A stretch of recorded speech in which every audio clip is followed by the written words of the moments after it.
Bonjour, c'est Ursule encore. On est le 24 octobre 2023. Alors, je viens sonner la trompette aujourd'hui encore et je viens proclamer le retour de notre Seigneur Jésus-Christ. Amen et alléluia, soyons tous bénis, soyons remplis de sa joie. Amen. C'est le temps de se réveiller. Amen. C'est le temps de se réveiller de son sommeil. Dans Romains 13, le verset 8, c'est dit: ne devez rien à personne si ce n'est de vous aimer les uns les autres, car celui qui aime les autres a accompli la loi. En effet, les commandements, tu ne commettras point d'adultère, tu ne tueras point, tu ne déroberas point, tu ne convoiteras point, et ce qu'il peut encore, tu ne convoiteras point, et ce qu'il peut encore y avoir se résume dans cette parole: tu aimeras ton prochain comme toi-même. L'amour ne fait point de mal au prochain, l'amour est donc l'accomplissement de la loi.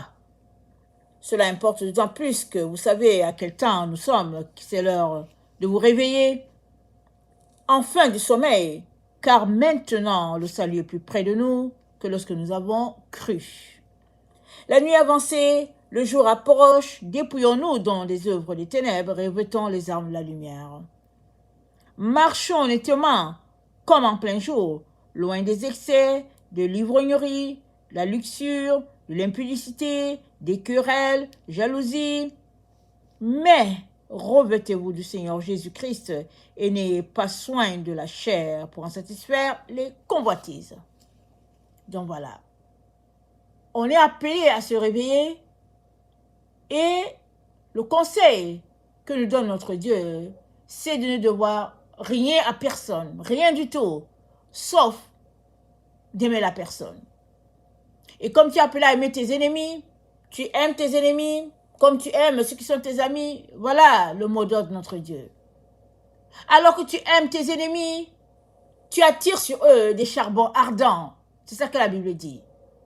L'erreur que tu ne dois pas faire, c'est de les détester parce qu'ils te détestent. Donc tu dois continuer à marcher dans l'amour afin de garder le flot. Et l'autre conseil que notre Dieu nous donne, c'est de se réveiller de son sommeil. Ne rien devoir à personne, se réveiller de son sommeil. Et parce que tu ne dois rien à personne, ça veut dire que tu es en train d'accomplir la loi, c'est-à-dire tu observes les commandements de Dieu. Maintenant, se réveiller de son sommeil, ça veut dire quoi? Alors, le sommeil, c'est dire que c'est l'état d'une personne qui dort, suspension de la vigilance, c'est ralentissement de certaines fonctions, c'est l'apathie. Voilà un état de sommeil. Ça, c'est au niveau physique. Mais au niveau spirituel, ça peut être le fait d'être ignorant, le fait de s'intéresser à autre chose. Par exemple, si tu es un enfant de Dieu, que tu ne lis jamais ta Bible, tu es en train de dormir. Même si tu lis autre chose. Il y a plusieurs qui sont des enfants de Dieu, ils ne lisent jamais leur Bible. Ils lisent des documents, des bouquins, ils sont sur Internet, ils font ceci, ils font cela. Et spirituellement, tu dors. Même si tu marches sur tes deux pieds, tu dors. Et la Bible va plus loin en disant que si tu es dans cet état, tu es mort. Voilà pourquoi Jésus-Christ a dit, laissez les morts enterrer leurs morts. Ils sont déjà morts. C'est-à-dire, spirituellement, ils ne sont pas éveillés. Ils n'ont pas la lumière de Dieu en eux. Ils vivent dans un état de latence. Ils manquent de vigilance. Ils sont dans l'ignorance. Alors la Bible dit de telles personnes qu'elles dorment, qu'elles ne sont pas éveillées. Toi, dans quel état te trouves-tu? Il ne s'agit pas de contester, d'argumenter pour dire non, moi je ne dors pas. Il ne s'agit pas de ça. Il s'agit de te regarder dans le miroir. Et ton miroir, c'est la Bible. Alors si tu ne la lis pas, elle ne va t'envoyer aucun reflet. Et si tu la lis, Ou bien si tu es enfant de Dieu, alors la Bible est ton autorité finale. Et elle te dit que si tu es dans cet état-là, elle te dit que tu dors. Et elle te dit, sors du sommeil le plus rapidement possible, afin que tu ne puisses pas être emporté par la somnolence. Dans Éphésiens 5, le verset 14, c'est pour cela qu'il est dit, réveille-toi toi qui dors, relève-toi d'entre les morts et Christ t'éclairera. Donc tu dois commencer par te réveiller. C'est-à-dire, frotter tes yeux, les décoller bien là. Tu dois te réveiller, il faut décoller les deux paupières. Une fois que tu les as décollées, c'est dit, relève-toi d'entre les morts. Si tu es réveillé et que tu es assis parmi les morts, tu peux être sûr qu'ils vont te contaminer par leur apathie. Parce que les morts, ils n'ont pas de vie. Et s'il y a des morts qui vivent sur cette terre, alors ils tirent toute leur vie des vivants. Alors si dans ta vie, il y a un mort, il y a une morte qui est là autour de toi, alors sache qu'ils tirent leur énergie de toi. Et la Bible te dit de te réveiller. C'est-à-dire de sortir de ton ignorance, de tes ténèbres, de ton obscurité. Il dit, sors de là. Ces ténèbres-là dans lesquelles tu es sont qualifiées de somnolence. Et si tu continues de demeurer là-dedans, ça va tout simplement t'engloutir. Parce que le fait d'être éveillé ici pointe le fait d'avoir la lumière de Dieu en toi. As-tu la lumière de Dieu en toi? Marches-tu comme un enfant de lumière? Tes actions sont-elles les actions de lumière? Tes paroles, ce que tu regardes, tes activités, que fais-tu au quotidien? Ce que tu fais révèle qui tu es, au fait. Et dans Proverbe 19, le verset 15, c'est dit, Proverbe 19, le verset 15, c'est dit, la paresse fait tomber dans l'assoupissement et l'âme nonchalante éprouve la faim. La paresse, elle fait tomber dans l'assoupissement. Et le paresseux, c'est qui? C'est quelqu'un qui ne fait pas grand-chose. Généralement, on reconnaît le paresseux comme quelqu'un qui aime dormir. Et de nos jours, la paresse est passée à un stade d'activité devant la télévision ou devant Internet. Et on a cette illusion de faire quelque chose. Alors on se lève le matin, on frotte les yeux, on les lave à peine, on brosse à peine ses dents, on vient s'asseoir devant la télévision avec son café ou bien son thé, et puis on est là, on écoute les émissions. On ne sait pas les émissions de qui, mais on les écoute. Et on a l'impression qu'on est en train de faire quelque chose. Et on peut même rire, et puis vraiment se réjouir. Mais au fait, il n'y a pas plus endormi qu'une telle personne. Parce qu'elle a l'impression qu'elle fait quelque chose, elle a l'impression qu'elle va quelque part, mais elle est dans l'illusion la plus totale. Et Dieu te dit, sors de là, parce que cela va t'emporter. Et tu ne sauras même pas ce qui t'est arrivé, que tu vas te retrouver tout simplement de l'autre côté, le camp de ceux-là qui ne peuvent plus louer le Seigneur. Alors, dormir, ça a une autre connotation. C'est-à-dire le sommeil, ça a une autre connotation.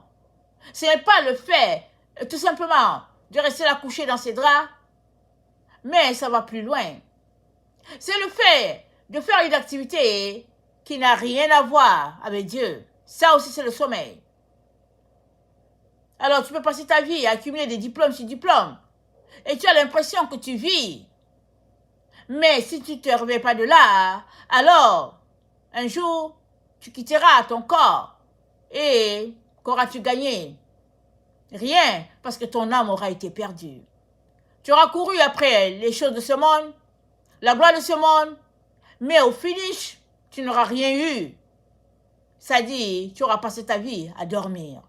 C'est ça que la Bible appelle l'ignorance, vivre dans l'illusion, d'aller quelque part, mais dans le fond, tu vas nulle part. Alors, dans Proverbe 19, le verset 27, c'est dit, « Cesse mon fils d'écouter l'instruction, si c'est pour t'éloigner des paroles de la science. » Voilà. Cesse d'étudier, d'accumuler diplôme sur diplôme, d'accumuler connaissance sur connaissance, si c'est pour t'éloigner de Dieu. Parce qu'à la fin, si tu ne reviens pas de toutes tes expériences intellectuelles, tu es tout simplement séparé de Dieu déjà.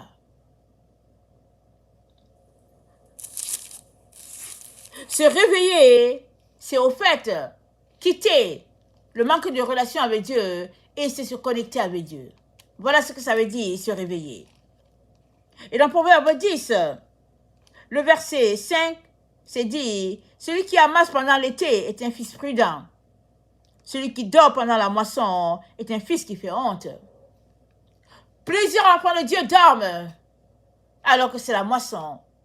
Dieu est rendu dans le temps de la moisson. Apocalypse 14, le verset 14. Dieu est rendu là. Mais plusieurs ne le savent pas. Ou bien s'ils le savent, ils essaient de l'ignorer, de jeter cela très loin. D'envoyer ça très loin dans leur subconscient. Ils ne veulent pas y penser. Mais le problème est que tant et aussi longtemps que tu ne règles pas le problème demeure. Et une fois que la récolte sera achevée, tu te rendras compte tout simplement que tu n'as pas été amassé là où il y a le bon grain, mais tu as été amassé là où il y a l'ivré. Et comme c'est écrit, l'ivré sera détruit en premier. Et le bon grain sera laissé pour pouvoir continuer sa croissance. Que veux-tu faire de ta vie? Que veux-tu devenir? Veux-tu finir tes jours auprès de ton Père, celui-là qui t'a créé? Ou veux-tu tout simplement continuer de marcher dans l'illusion et puis te disant que peut-être qu'il aura pitié de toi? Plusieurs religions se comportent comme ça. Ils marchent, ils vivent, ils ne savent pas ce qui leur arrivera. Mais l'enfant de Dieu qui marche avec Dieu sait que celui qui est en Christ est une nouvelle créature. Tout en lui est vie. Dès que tu as donné ta vie à Jésus, tu es une nouvelle créature en Dieu. Il te revient maintenant de marcher pour ôter ce qui est ténèbres en toi et puis laisser la lumière que Dieu t'a donnée éclore. Mais si tu refuses de faire ces choses de minimum là, alors, quand bien même tu aurais donné ta vie à Jésus, tu seras tout simplement somnolent, tu seras tout simplement endormi, tu seras tout simplement ignorant, tu seras tout simplement léthargique. Et puis finalement, voilà, rempli d'apathie, et puis petit à petit, la flamme qui aura été injectée dans ton âme pour t'éveiller, elle va tout simplement s'éteindre et puis c'est tout. Et Dieu ne veut pas cela pour toi. Il te dit, réveille-toi, toi qui dors. Relève-toi et Christ t'éclairera. Et puis, il y a ce sommeil-là qui consiste à faire quelque chose qui ne sert à rien. On vient d'en parler, on a donné un exemple en ce qui concerne les études, la connaissance intellectuelle, mais aussi le fait de se concentrer à faire de l'art qui ne mène à rien. Dans Ésaïe 59, voilà ce que notre Dieu nous dit. Ésaïe 59, le verset 5, c'est dit, « Ils couvrent les œufs de basilic, ils tissent des toiles d'araignée. Celui qui mange de leurs œufs meurt, et si l'on en brise un, il sort une vipère. Leurs toiles ne servent point à faire un vêtement. Ils ne peuvent se couvrir de leurs ouvrages. Leurs œuvres sont des œuvres d'iniquité, et les actes de violence sont dans leurs mains. » Voilà. Leurs œuvres ne servent à rien. Et puis sur leurs mains se trouvent les actes d'iniquité. Où te trouves-tu? Il est important que tu règles ces problèmes-là, ces paroles si simples de notre Dieu.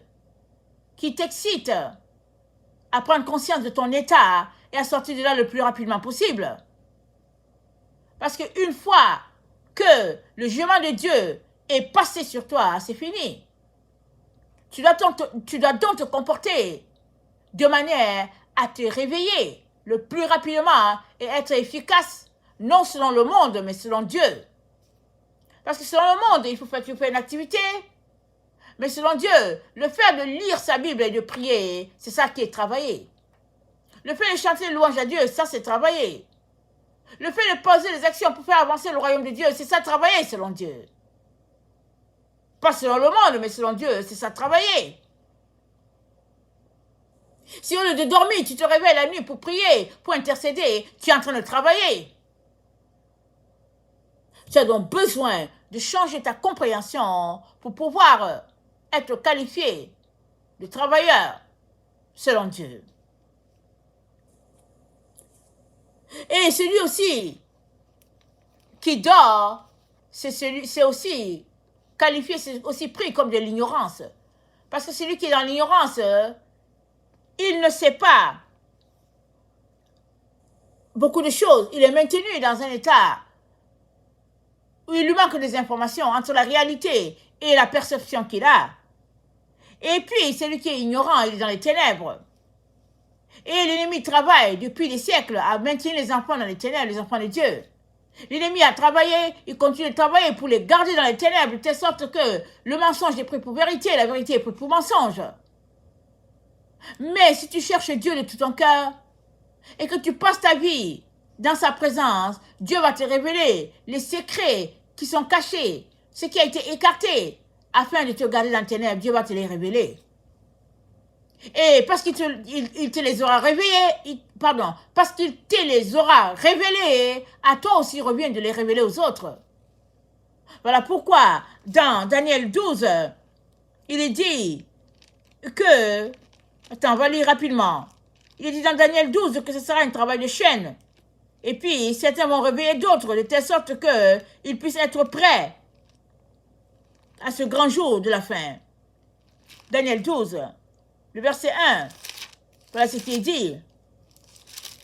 Alors c'est dit, en ce temps-là se lèvera Michael, le grand chef, les défenseurs des enfants de ton peuple, et ce sera une époque de détresse, telle qu'il n'y en a point eu depuis que les nations existent.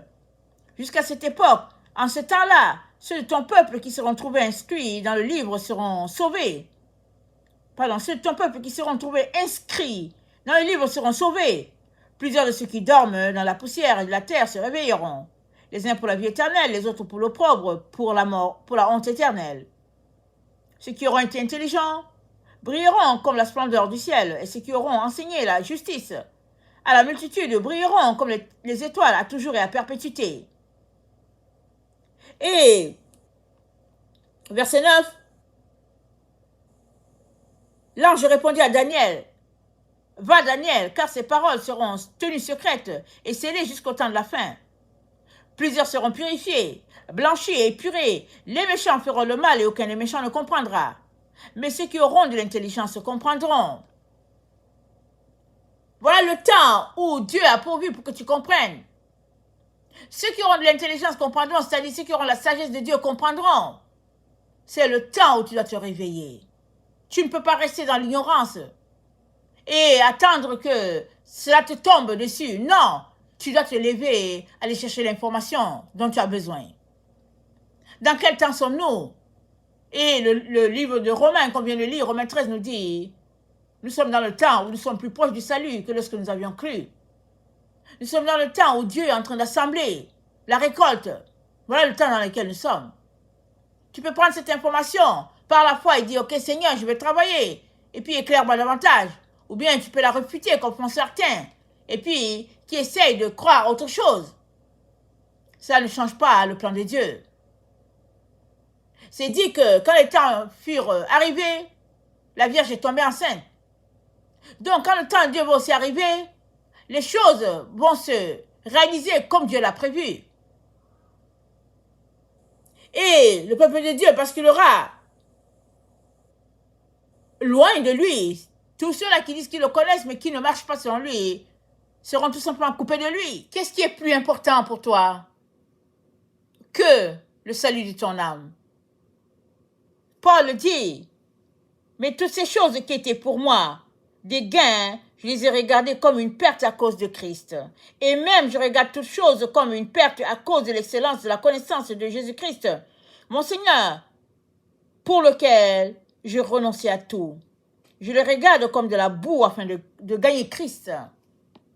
C'est l'attitude que tu devrais avoir en ce temps de la fin. Et si tu as cette attitude, tu devrais plutôt dégager du temps, de l'énergie à te réveiller, à sortir de ta somnolence spirituelle. Et dis, éveillé spirituellement à celui qui lit sa Bible, qui prie, qui jeûne, qui cherche Dieu, qui maintient sa relation d'intimité, qui est dans la louange, l'adoration, et qui passe son temps à se dépouiller des œuvres de la chair et à revêtir les œuvres de l'esprit. Une telle personne est dite vivante. Et puis, réveillée. Mais si toutes ces choses-là, tu ne les fais pas, mais que tu es tout simplement amorphe, léthargique, et puis tout simplement en train d'attendre une certaine délivrance, alors tu dors, et puis tu es en train de sommeiller, et puis tu es dans l'ignorance, et puis tu es dans l'illusion. Dieu ne veut pas cela pour toi. Il te dit, lève-toi et fais quelque chose pour sortir de l'apathie spirituelle. 1 Thessaloniciens 5, le verset 6 nous dit, 1 Thessaloniciens 5, le verset 6, ça dit, ne dormons donc point comme les autres, mais veillons et soyons sobres. Car ceux qui dorment, dorment la nuit, ceux qui s'énivrent, s'énivrent la nuit. Mais nous qui sommes du jour, soyons sobres, ayant revêtu la cuirasse de la foi et de la charité, ayant pour casque l'espérance du salut. Et dans Luc 21, le verset 34, notre Dieu nous dit, prenez garde à vous-même, de crainte que vos cœurs ne s'apesanttissent par les excès du manger et du boire, par les soucis de la vie, et que ce jour ne vienne sur vous à l'improviste. Il viendra comme un filet sur ceux qui habitent sur la face de la terre, de toute la terre. Veillez donc et priez en tout temps, afin que vous ayez la force d'échapper à toutes ces choses qui arriveront et de paraître debout devant le Fils de l'homme. Le manger, les soucis, les problèmes, toutes ces choses-là peuvent t'endormir, te plonger dans les ténèbres, te rendre amorphe. Voilà pourquoi tu as besoin d'organiser ta vie et de mettre Dieu prioritaire et de dégager assez de temps pour chercher à le connaître. Étant intime à lui, tu recevras de sa lumière, de son énergie, et lui recevra de tes ténèbres. Et c'est comme ça que tu seras transformé, et tu deviendras un être de lumière. Et tu ne seras pas dans le leurre et dans l'illusion, et tu ne seras pas surpris quand l'ennemi viendra sur toi, parce que tu seras préparé. Ça ne veut pas dire que tu ne vas pas subir des choses difficiles. Oui, tu peux subir. Ça fait partie de la purification dans laquelle se trouvent les enfants de Dieu. Mais si tu es éveillé et réveillé, alors tu es préparé à combattre. Parce que la Bible dit, depuis le temps de Jean-Baptiste, le royaume de Dieu est forcé. Et ce sont les violents qui s'en emparent. Dans le temps où nous sommes, c'est le temps d'être violent, pas le temps de dormir. Tu as besoin de te réveiller. Tu as besoin de te réconcilier avec ton Dieu. Tu as besoin de mettre Dieu prioritaire et de laisser toutes les autres choses secondaires. Tu as besoin de sortir de ton sommeil spirituel. Que le Seigneur bénisse sa parole. Maranatha, Jésus revient. Amen et alléluia. Seront tous bénis. Amen.